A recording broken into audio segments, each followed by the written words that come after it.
So good afternoon, everybody, and welcome to this webinar this afternoon. I really appreciate you taking time out of your very busy lives to join us here this afternoon. I think what we discussed today you're going to find very, very practical and something that you can use in your own practice every day in the role of a school leader. And so as many of you are aware that this webinar is about taking Wallace research to practice, improving instruction to enable teachers to teach at their best and students to learn at their utmost. And just to note, this is, and you'll see the reason for this later on during the presentation, this is the first, this is part one of a two-part series that we're doing on this topic. So as many of you know, the Wallace Foundation has been very steeped in the research around school leadership since 2000, and they have over 70 reports published on school leadership. So we're very pleased here at NAESP that we have partnered with the Wallace Foundation, and you'll see on this slide that we have some very similar commitments to our school leaders and, most importantly, our commitments to student achievement. So, as I mentioned, the Wallace Foundation has been steeped in this work since 2000, and they have supported many, many states and school districts in developing improved leadership models for principals to build up better schools. So these efforts have touched 24 states and numerous urban school districts. Right now, the Wallace Foundation has a major initiative in place called the Principal Pipeline. It's a 5-year undertaking that it's really helping principals, helping districts develop succession plans and bringing school leaders along the continuum. So since 2011, 6 school districts have become participants in this initiative: Charlotte-Mecklenburg, Denver, Gwinnett County, Hillsborough, Florida, New York City, and Prince George's County, Maryland. So the 5 key practices that Wallace embraces are shaping a vision of academic success for all students, creating a climate hospitable to education, cultivating leadership in others, improving instruction, our topic for today, and managing people, data, and processes to foster school improvement.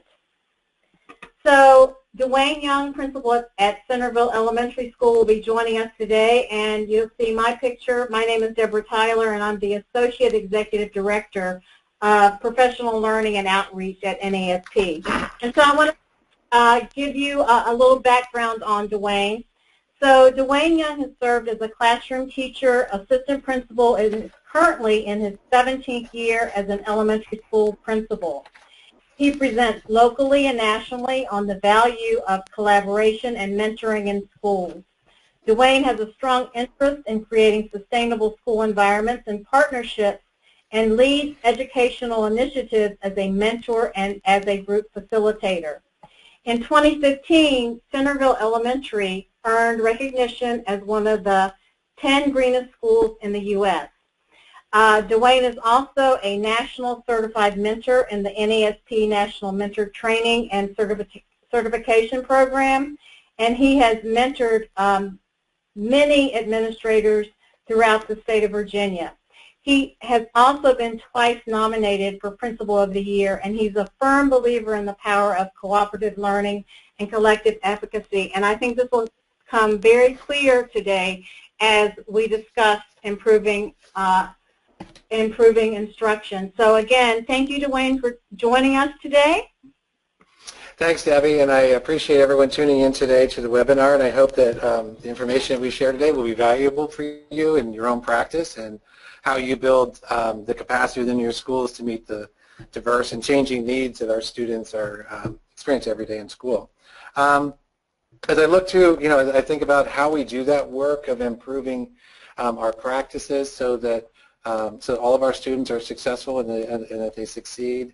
That first question is why did you come here today? Are you just getting? I want you to think about this as we go through this. Are you just getting started in the work? Are you a new principal? Are you looking out you're looking for some ideas from other people, or are you someone who's looking to get stronger in the and so when I think about that, I think of the Rick Lavoie quote on the screen here that says, I haven't got an opportunity, I haven't got time to build the fence because I'm doing I'm chasing these cows all over the field. And what that speaks to is the need for the unique role of the principal in creating structure so that the capacity of our staff to build successful environments for our kids is something that all of us can do. And on the left-hand side, you see a picture from my favorite book, Harold and the Purple Crayon. And if you know that book at all, Harold draws his own world. And he's able to step into and out of the world that he's created very easily. And I also think that's a possibility of the principalship. You can create the world that people can thrive in and that you can build capacity, but it takes thought and it takes effort, and it really takes a combined effort of all the people who are on your school staff to unite in that effort. Looking at how our school itself has grown over the past few years, that collaborative culture is something that we've relied on. It is because culture is at its key, how we do things around here and how we provide so that every student can be successful. Great, and you brought up a very important point, the culture piece. And as I shared with you earlier, I've done a series of these webinars, and the piece that comes up all the time, and it's a part of the Wallace Key 5 is, creating a climate that's hospitable to education, and that's all about culture.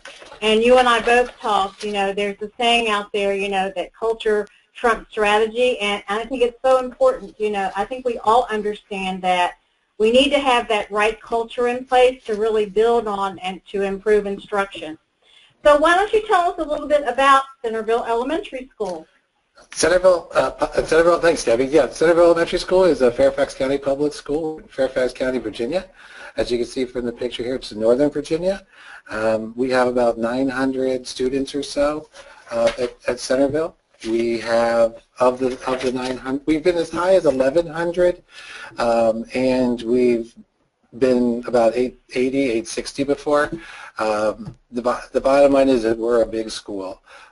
We educate a lot of students, but we do that without any additional support other than what we receive every year. We're not a title school.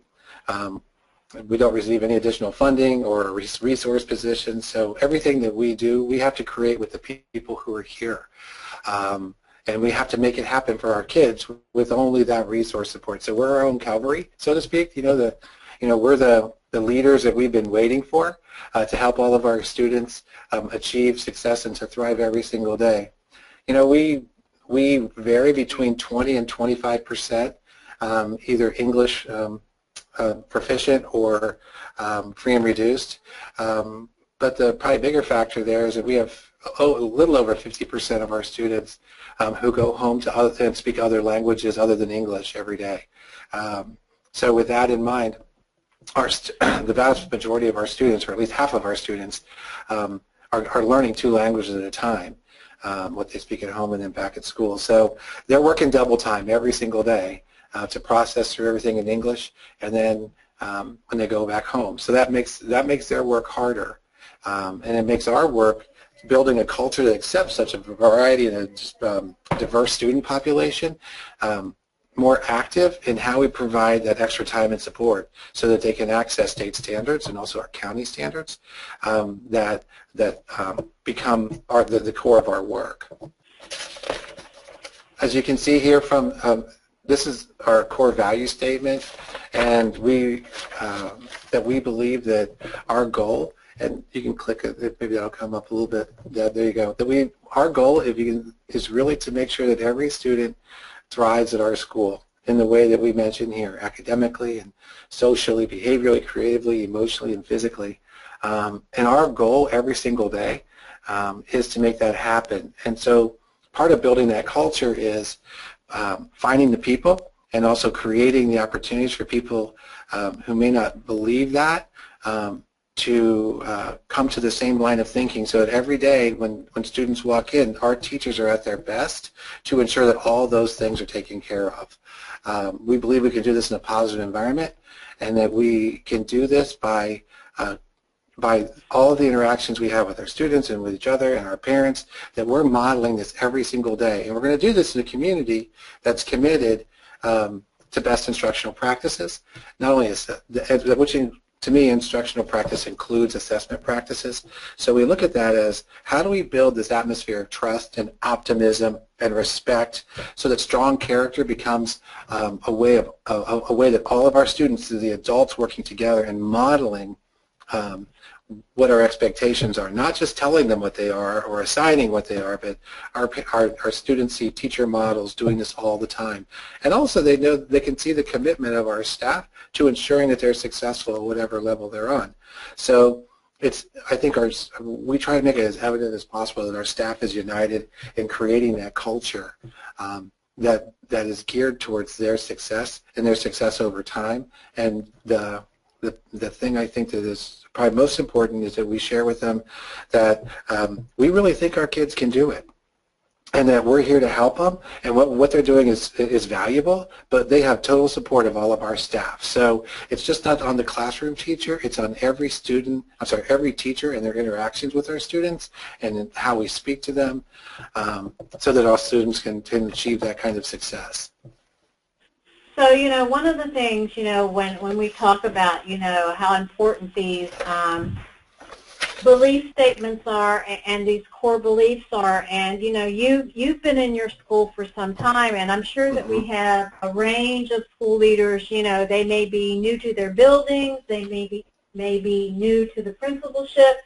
So can you talk a little bit about the process that you took to really make this embedded in your culture at your school? Yeah, when I came to Centreville, that wasn't our belief, and we weren't as we weren't thinking this way about our diversity of our population. Our community had changed, and we hadn't changed with it. And so coming in after that first year, we really recognized the need to make sure that we were all on the same page. So with the entire faculty and staff, at the beginning of the second year, we talked about what it was that we all believed in as educators and creating that collective vision that we could do. So if you can imagine a large cafeteria with 107 people in it, a little bit more, probably about 112 at that point because we're bigger than we are now, we started to create that vision for learning. And so everyone got a chance to collectively write down what they felt was important to ensure that students were successful. And so as teams, as our teachers worked, we created teams, and once they started writing these things down, they organized them at their tables of commonality, so the things that they could see that were important, like the character education piece, the part about how effort should be something that, and perseverance is a character trait that we want our kids to instill in all of our students, and we want to reward it, that time on task, in the way that students really dig deep into their learning. We really wanted to look at how we build up citizenship, how we look at how we build up the ethical piece in students and doing the right thing and developing trusting relationships. So all those ideas came out. Then, if you can imagine, we took them and put them on giant sticky notes, these ideas, so that we could display them for the entire staff. Each staff member then was given 10 little sticky dots, and as a group we went around and we highlight, and they were able to put their sticky dots on the value that they also agreed with. And so we had over 1,000 dots, but from that we started to call out which ones the most of the staff felt comfortable with. And then we started creating from that list what you see there on the screen with what we're committed to. And so we had to agree to what our common commitments are, and then we had to also begin to craft a message that we could all believe in, that we could all easily remember. If you ask anyone around Centreville, what's your mission is, I hope everyone would say, and I think they would, that we work to see that every student thrives. And if you're developing that as a new principal, you have to get to the place where everybody can have that 5-second or 30-second snapshot of what you're about. and what that really means, and then they can explain it in their own way of how they go about that every single day, you know, and what they do to build these relationships, what they do to create that culture in their classrooms, how they themselves demonstrate trust and positivity and belief in our students so that all of their work is aligned. Notice in there that no one really talked, we're going to reach these high standards, but really the important thing is building these great individual kids so that collectively we have a very healthy and vibrant school, very creative, and a group of students that are engaged and really want to be in school. So that work is something that you have to do together. You know, a small group can't create that and give it to a staff, but it's got to be something that you can easily, that you create with your staff, that you explain to new staff as they come in. Every staff member that we gets a copy of that, and we talk about it before we hire them. We also have a welcome letter that explains that to new applicants so that they know it right off the bat what to expect. And that helps to make sure that people who really believe in that are the applicants that we're receiving. So making that clear is part of my work as a principal. It's also part of the work of teachers explaining how we do it in third grade, or how we do it in a special area, and how we live that every single day. So our core values are something that we should live and not just put on a statement for the school improvement plan, but it really is something that we believe in as far as how it guides our actionable steps every day.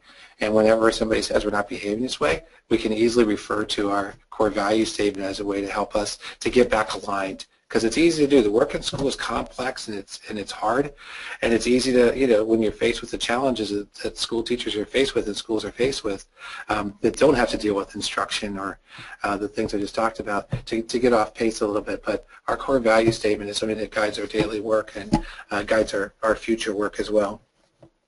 I think that's very unique. I mean, you know, basically, you know, what you've explained is you and your staff have an elevator speech that is consistent throughout your school. And another piece that you brought up, you know, this work is complex and hard. And, you know, I think what faces a lot of leaders when they're in the school, there are so many senses of urgency, but I always go back to it's always so important to put in the work and effort around creating these core beliefs.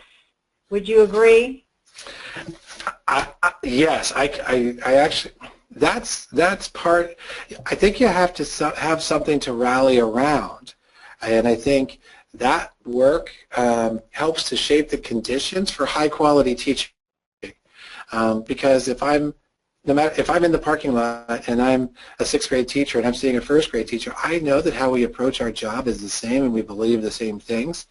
That means a lot of the day-to-day things, we may not talk about those things. We're going to be talking about how we're actually doing and fulfilling, you know, this core value. So, or how it might look on your team, or how we're working together to get to that same goal of student success. If principals out there don't have a statement like this, I think it's something they should strongly consider. I also think it should be something that they lead and develop and shape with their teachers.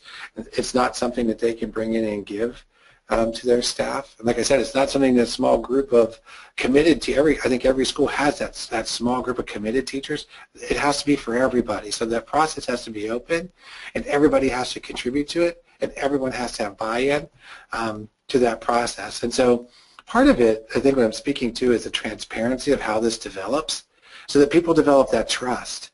People have to trust that the core values is something that you really mean and we're really going to act on, you know, that we're really going to put it in place, and not just something that's superficial. So it's a transparency, that the trust we talk about is, you know, it's a two-way street, that my staff knows it's something I believe in, that I'm going to abide by too, that the assistant principals and office staff also believe in it, and we're just as committed as the rest of the school team to making this happen for all of our students. And we see ourselves as multipliers of how all that plays out, that when principals see us, when our teachers see the principals, and then it cascades to everybody else, and it makes the job easier for for everybody else to abide by the same things because they realize we're united in the effort. We're all on the same team. They have support and backup when things get hard. So I can't imagine doing it without the staff, and I can't imagine a school without such a statement and a belief that in what their students can achieve. Great. So here is another one of your powerful beliefs. Yeah, this comes from Rick DeFord, and I take a lot of his work of how he thinks and organizes schools. But I really think that, for Centreville, it's in the room, in that conversation about what we valued and our mission and vision. It's those people in the room that are going to change the world for our students. And if we're going to improve our school, that means everybody has to. It's people improvement. That we all have to commit ourselves to learning and to modeling that learning for our students, so our students are seeing that, hey, I got a great teacher in front of me, she's learning, he's learning, and why wouldn't I want to be in a class and be engaged with someone like that? And so our staff is the critical place where all of our improvement efforts are going to come out of, and so we can't improve as a school unless our people are improving. And as a principal, that's one of our unique things that we get to shape is we get to help. I remember a quote from Phil Jackson. He's the coach of the Bulls at the time, and he said there's only two ways to improve your team, and that's to improve the people you have, or improve the players you have, or get new players. Anymore, getting new players is really hard in schools, and the amount of training it takes to get a novice teacher to experience status it takes a lot of effort and a lot of training, and so it's better to improve upon the ones that you already have, and so to work in that effort to align the work around students being successful. What do they need to know and be able to do? How are we going to get them there? How are we going to know if they are there? And what's our work around that? So when we're focused on improving how our teachers work together, we see their classrooms improve, but we also see that the interplay between teachers becomes deeper and richer. So instead of thinking about what the pacing guide or what says each unit should be for this week or what the lessons are for today, we see deeper conversations about what are these essential understandings that all of our students, not just in my classroom but across our grade level, that we have to ensure together that they all get. And because of that, I have to work collaboratively and interdependently with you, because you have knowledge and skills that can support my growth, and I have knowledge and skills that can support yours. So that job-embedded professional development piece emerges and becomes the most powerful force of change in your building, so that the teachers are empowered to make that change. And then aligning that powerful collaborative effort within your school between each team is the next piece. So we have these great teachers who are working on powerful teams, and now aligning the work so that our students are growing and capitalizing from each grade level, instead of having to relearn how to do things from each grade level. And for our students who don't speak the language as a first language, ending periods of confusion or ending times when they're confused, where they don't know, is one of our is one of our priorities, so that they can efficiently move through their school day, understanding what it is we want them to do. Can they hit the target? And we make that target clear to our kids. During this lesson, this is what if you leave here, you need to know that. And if you don't know it, we need to know that you don't. So we can help. That's where your achievement gap starts. Your achievement gap starts just as soon as that student is confused or leaves your class knowing. So our teachers have to be very knowledgeable about how to intervene, and then how assessment is intertwined with instruction, so that our teachers are always on guard for when that confusion or when that lack of understanding happens. And the other thing that has to come from that is we can't place responsibility on the teachers, or on the students, or whatever we believe about their home life to be the reason why students don't know this. We come into the profession as teachers, and when students don't know something, well, that's where we shine, because, well, we're teachers. And they've come to the right place because I can teach you today. You don't know how to do that? Guess what? I'm here. And we can learn that together. So when we look at what students don't know as where they should be, because we should be offering them a very challenging curriculum. If they already know, what it is that we're going to do when they come in the door, then we need to challenge them even further. So that presents a huge complex skill set of our staff, of the students who may not know right now, the ones who already do, the ones who need additional challenging. That means that that teacher in the classroom has to be performing at a high level. And that's a lot to put on someone who's brand new. And so your school is going to get better as your people get better. And I think what Dennis Sparks talks about in this quote is absolutely what we live by every single day, is that we have to look at who we are and how we innovate based upon the changes in curriculum and the difference in technology, or the differences in the students that we see every day. And we got to really believe that we're the ones that we've been waiting for. That, you know what, when somebody walks through our doors and they're presenting a challenge that maybe we don't have the skill set for just yet, that it's our capacity for innovation, and I can do this. And when we have that belief that I can do it, and we start figuring these things out, then I think we're on that. It's not just our long-term success, but it's our short-term success too. That's how we're going to keep improving, by believing in ourselves, by having this job-embedded professional development that's keying on everybody learning collectively together so that their students benefit. When that's your culture, you're creating success for students today and in the future. So I couldn't endorse what Dennis Sparks says here any more wholeheartedly, because it's all within our own people to solve the complex problems that we're dealing with every single day. Our teachers at that grade level know our students, know our curriculum, and they know the path they're going to take better than anybody. And so they need to be the ones who think through that. So as I think about what the Wallace folks say about the principal, school leader, it's all about getting everyone on the same page, and sharing that same vision, and feeling like, you know what, we're all a part of building that climate and that culture for where we believe everybody can be successful, and that our role every single day is to keep getting better at the work, and to changing our practice where it's appropriate, so that our students remain engaged. That sometimes we can do the same things with our kids, and there's a little instructional fatigue that sets in because our kids have seen some things, repeatedly, because that's what a teacher does well. So we have to recognize that and keep working on how we're presenting things. This group of kids is used to going home to multimedia and social media in a way that when I grew up, it didn't even exist. And so my teachers never had to give that a second thought, and yet our teachers do, because the attention spans of our students, we need to have them up and engaged. We need to have them moving in the classroom. One thing that we believe here at Centreville is we talk about the types of things that we can shape as a principal. One thing I brought in is how we look at our outdoor spaces as a resource for learning. So we built 7 different learning gardens where teachers can take their kids outside, where they can be physical outside and they can be moving around. So if that's something that you believe in too, as a principal, that's something that you can shape on your school site as far as how you access different locations for your students engaged in instruction.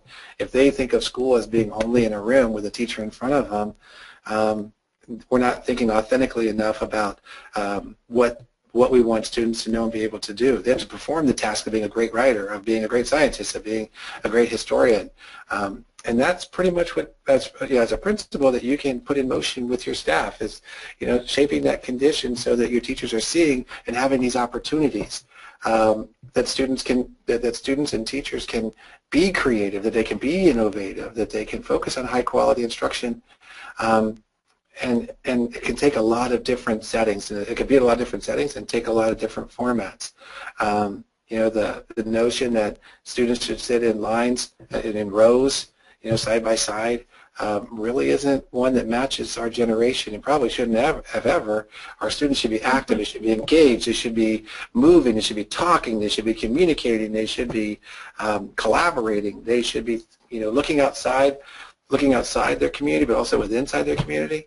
These are things that our students can do easily now with technology, and they do it outside of school every day. So our schools have got to be reflective of that, and principals have got to ensure that those efforts are going on and our kids are engaged in instruction. And so there's a lot of research out there that supports how that can happen. And we live in a great time period now where all this research is just as available to everybody just by going on your computer or a bookstore anymore. That it's not something that there isn't a barrier to people finding this out. And so one of the commitments that I've made is to my own learning and to my own research and making sure that we stay on top of all of that so that all of it's connected.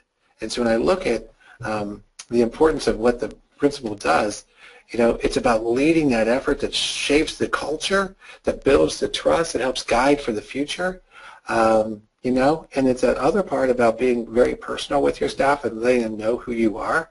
So you got to be with them. I think I saw something about highly effective principals, or the highly effective principals spend, a short bit of 5 to 10 minutes in a classroom.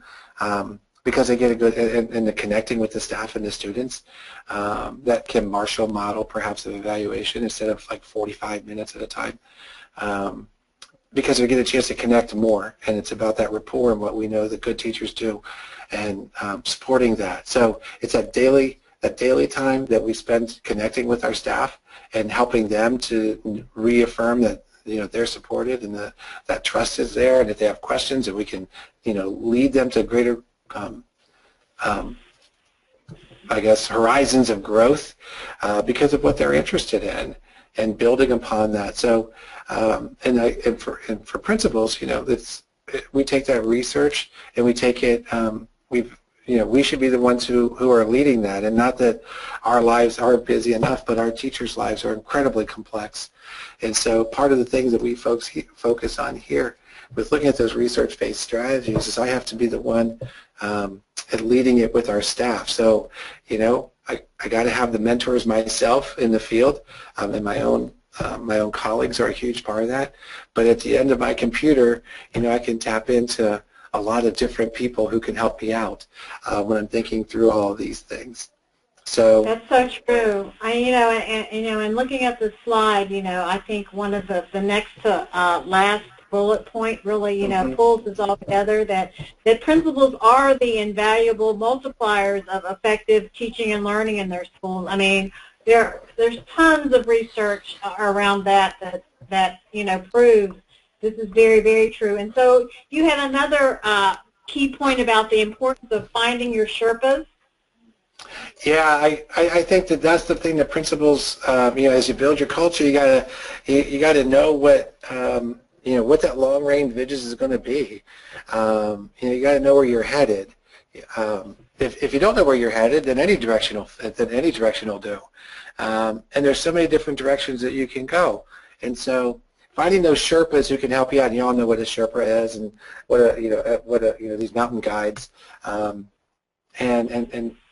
how invaluable they are in these expeditions. And so if you look at your career as that kind of an expedition in student learning and ensuring student learning and success and creating healthy cultures where students can thrive, these aren't things you can just dream up on your own on your way to work. These are things that you really need to get some deep understanding of. So finding those Sherpas, having, like I mentioned earlier, a mentor that is in your hopefully within your school division. If not, then maybe through NAESP, who can help to guide that. But, in my work, I look at John Saphir and his work of Skillful Teacher. I look at Richard Allington and how he talks about the volume of that students need to read, and how we look at that research and promoting intervention, and how intervention for students who are behind really needs to be all day long and not just at a certain time. So how are we creating an environment of literacy where students are reading all the time and writing all the time? Our goal here at students are reading and writing 50% of the school day.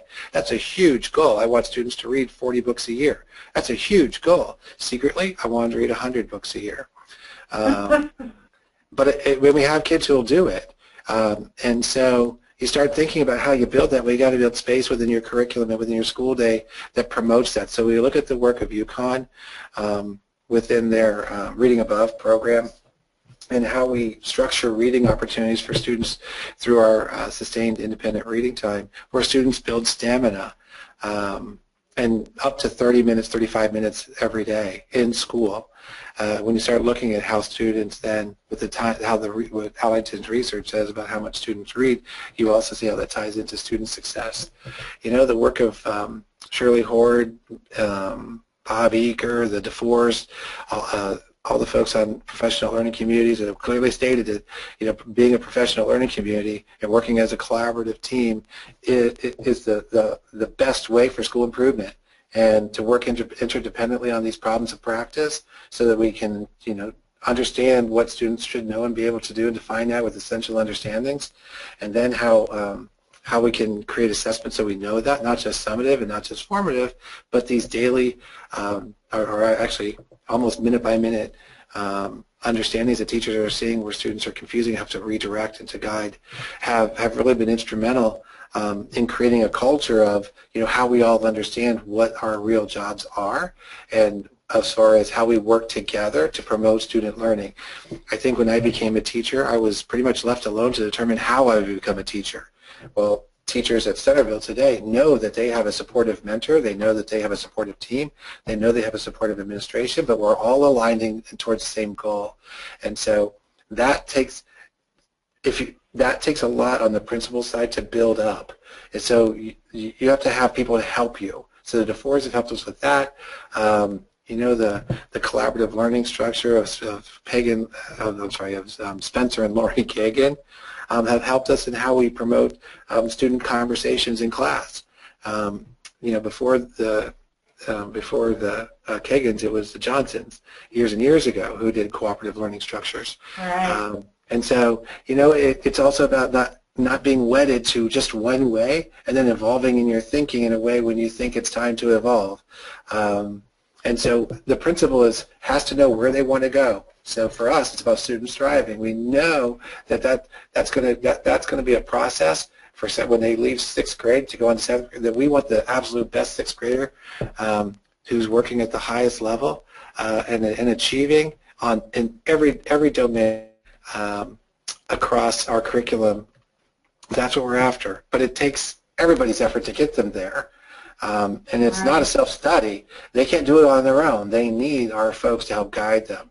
And I think that's what you're pointing for, is that student, when they leave here, has got to have all those pieces. And so as we build out, how do we help students thrive along the way? Well, we've got to be open to the research that says, here's how you do it.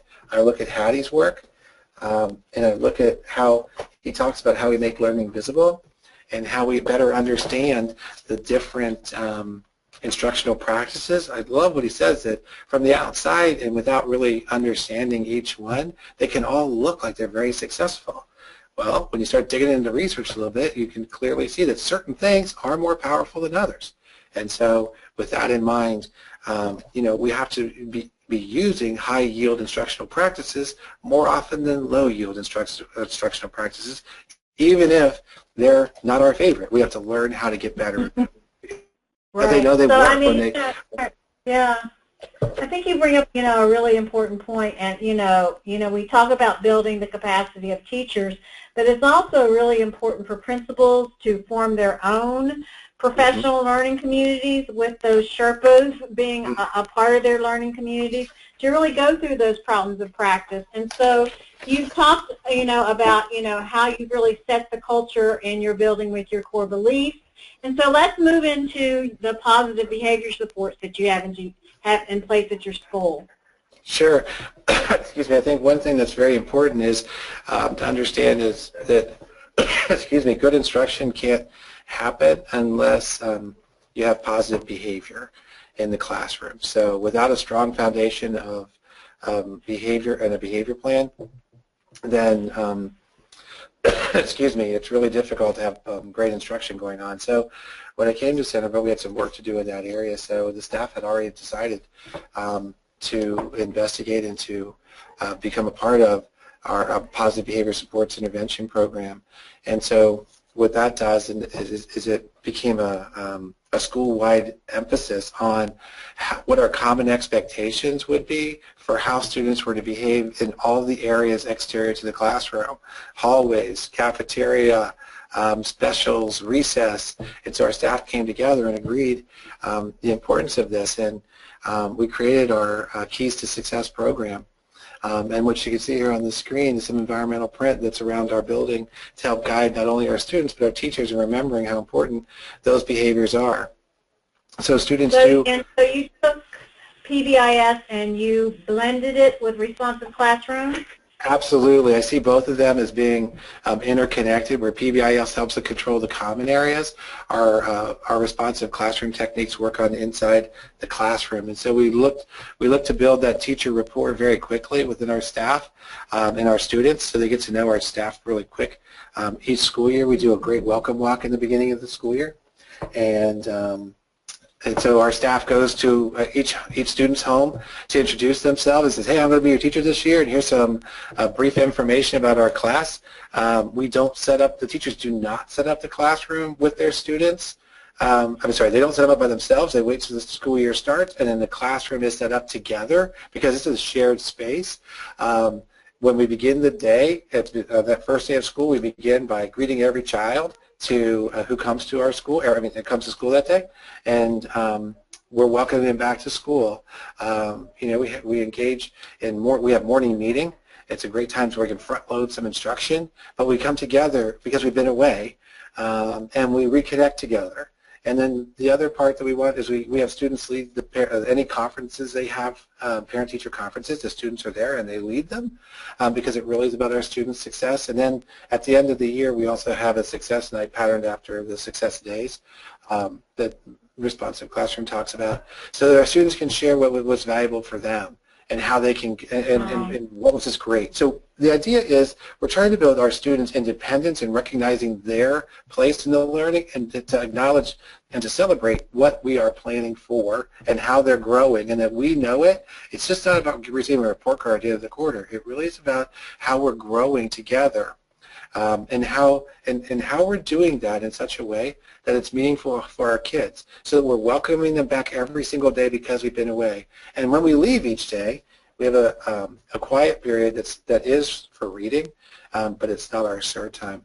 It really is to provide that transition home, so the kids aren't bustling out the door without that lack of connection to their teacher. So we really want our teachers in charge, so we slow down that pace of school that Chip Wood talks about in his book, Time to Teach, Time to Learn, that students can manage. Our students lead very hectic lives outside of school, these online lives. They're busy after school.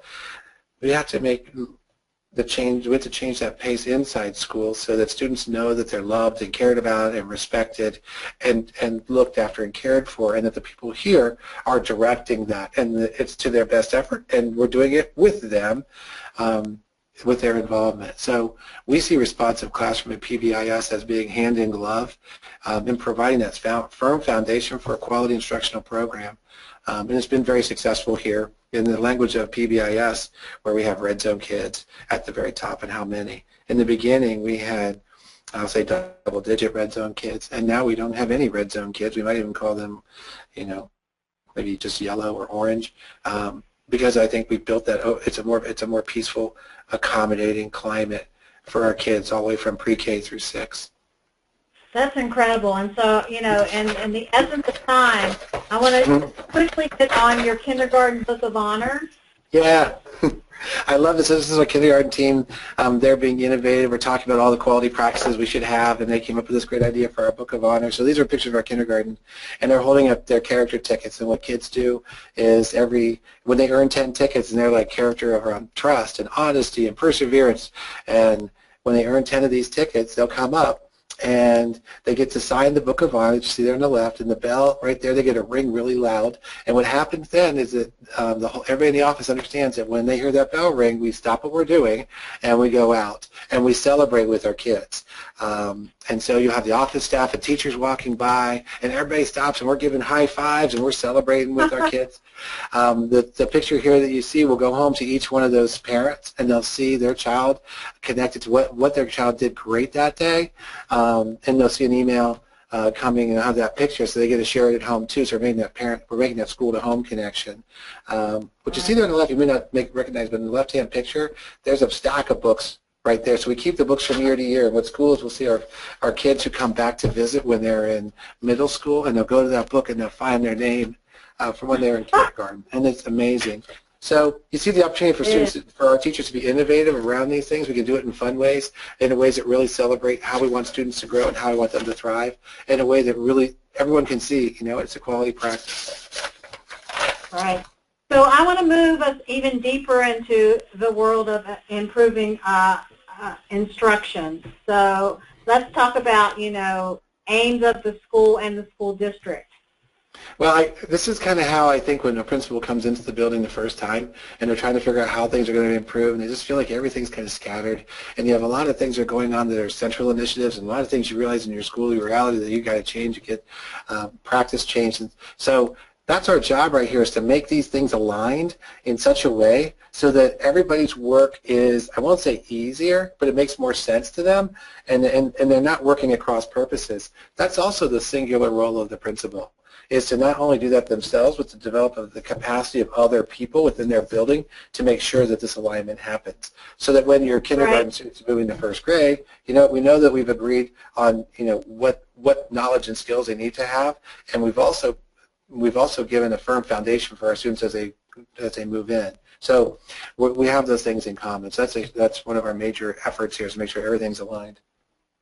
Exactly. And so, I think one of the most difficult things, I think, for school leaders is, there are lots of initiatives that come from the top that filter down to the school, and really trying to figure out, how does what the district desire fit into the reality of an individual school. And so you gave the example of this initiative in Fairfax County.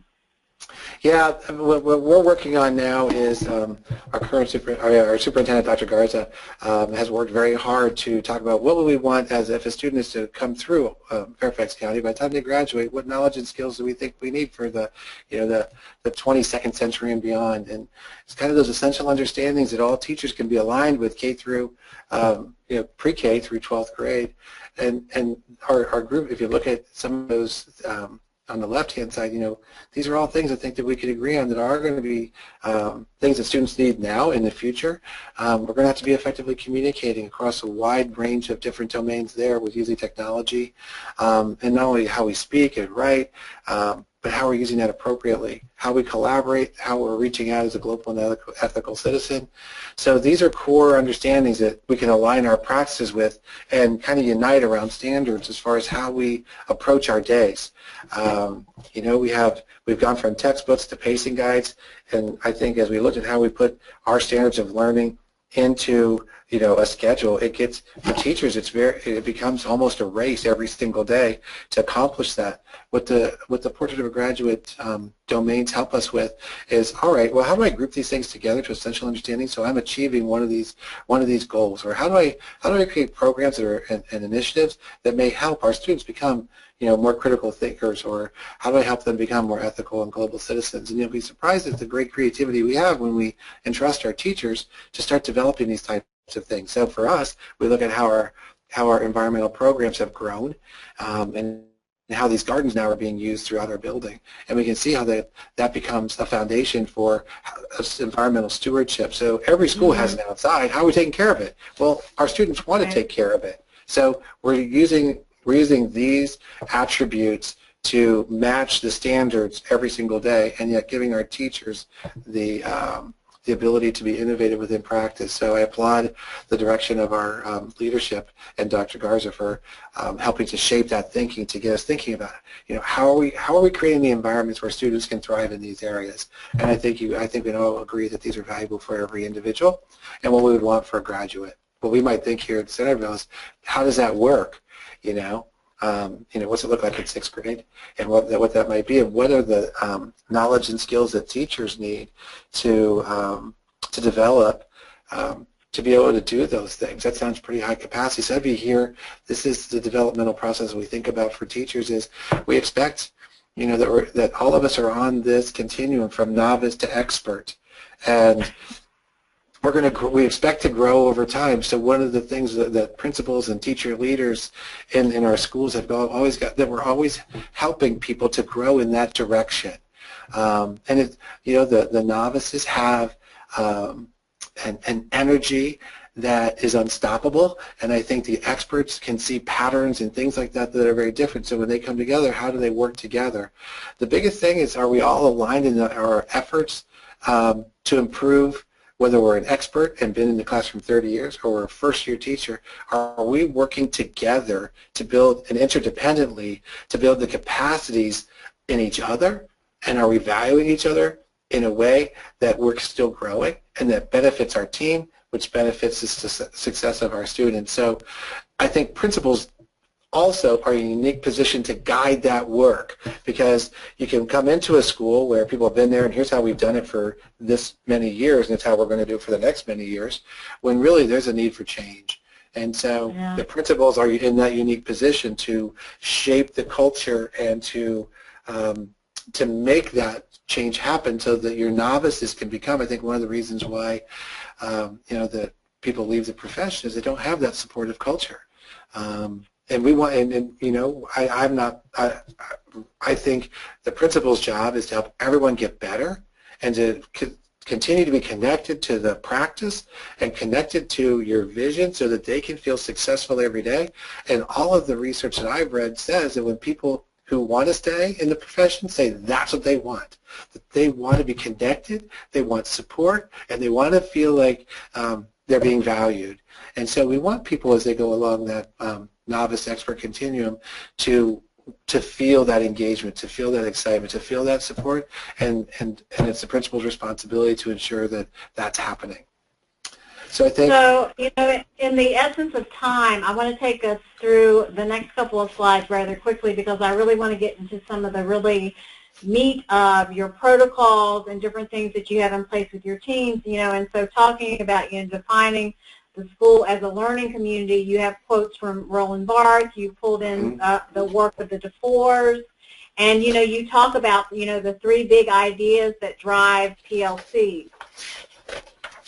I think that's at your core as far as when we start to do the collaborative work. Is the first big idea is that learning is for every single kid. We're going to make at least a year's worth of growth no matter what.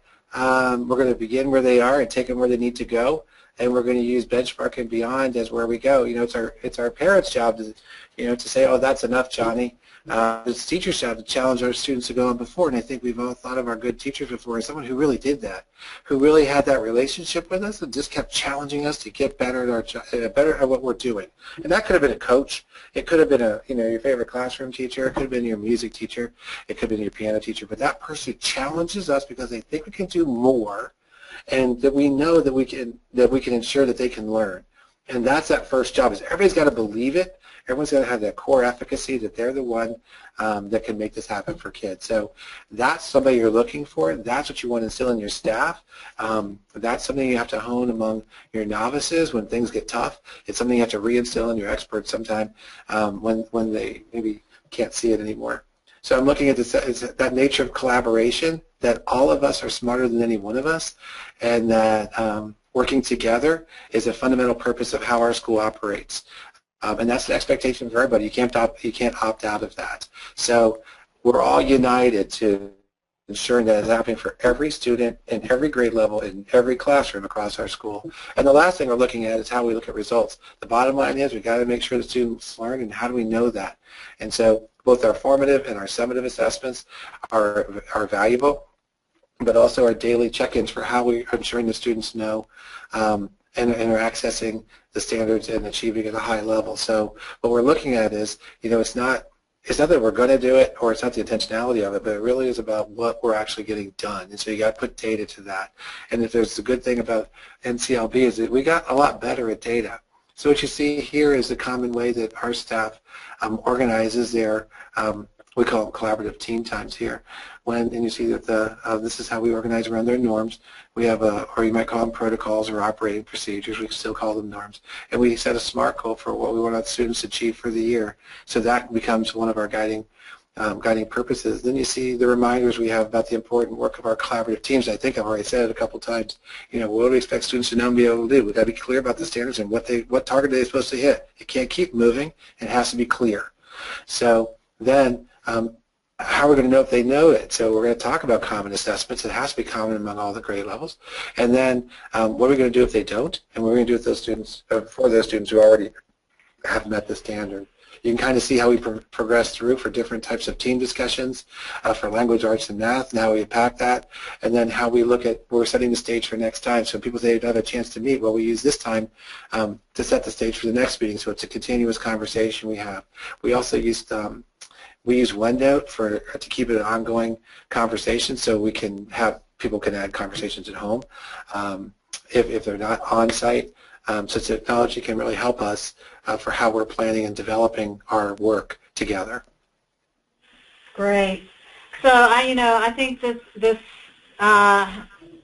slide right here really pulls all the pieces together. And as I said at the beginning, we plan to take this conversation even deeper and really look at classroom instruction and classroom observation. But again, this quote here pulls it all together, and it really foreshadows where we want to go with the next webinar as we take the work even deeper. Yeah, I should have mentioned Michael Fullen is one of my Sherpas. This school change goes, his work in Canada and Australia. It's just been phenomenal, and it really is about that collaborative culture that we have to build, that we can see the instructional innovations that we're going to be able to implement, and we see that our central purpose, that we're going to make this better, that we have to do this with the people who are right in front of us, and that has to be transparent and obvious to everyone who wants to work here, and that's how we get better as a group, and that's how we assure that our long-term success is going to be. For certain, somebody's going to be sitting in our chairs one day, and we've got to create a culture that sustains, so that makes that work more aligned. And if I love this picture, look at the cat. We just got to think, that's who we really are. We got to believe that we're more than we, than any one day, and that together, we're even better. And so I love that quote there, and how that appears. And I think about it all the time. Is that when you're better than you think you are, you're more than you think you are, and it really is that belief system that says, yes, I can do it, yes, we can do it, and yes, our kids can do it, and it's our job to create a culture that ensures that happens. So, in the essence of time, and this presentation for this webinar will be posted on our website. So there are some discussion questions that I went through and really didn't talk about, but I want to bring everybody back to the future webinars we'll be having on this topic and other topics as well. So Dwayne and I will continue this conversation on April 11th at 4 o'clock, and as I said, we're going to go even deeper and give you more protocols that he uses in his school to really focus on improving instruction. So, and also you'll see on the 28th, we have another webinar on unpacking the new 2016 professional standards for educational leaders. Many of you remember these as the ISLIC standards. The other thing, here are some other resources for you to get more information as well. Our own NAESP website, as well as the Wallace Foundation website. And here's a big plug and a big commercial. I am very proud to announce that NAESP is pulling together a professional faculty, and so we will have chances to interact with school leaders across the nation and bring in experts to work in various school districts and in various schools. Also, remember to save the date for our 2016 conference, where again, many of the things we've been discussing in our webinars will be discussed again in various sessions at National Harbor on July 6th through 8th. So again, I want to thank Dwayne for being here with us today, and most importantly, I want to thank those of you who were a part of our webinar today. So thank you again, Dwayne. Thank you, Debbie. It was a pleasure. All right. Take care, everybody.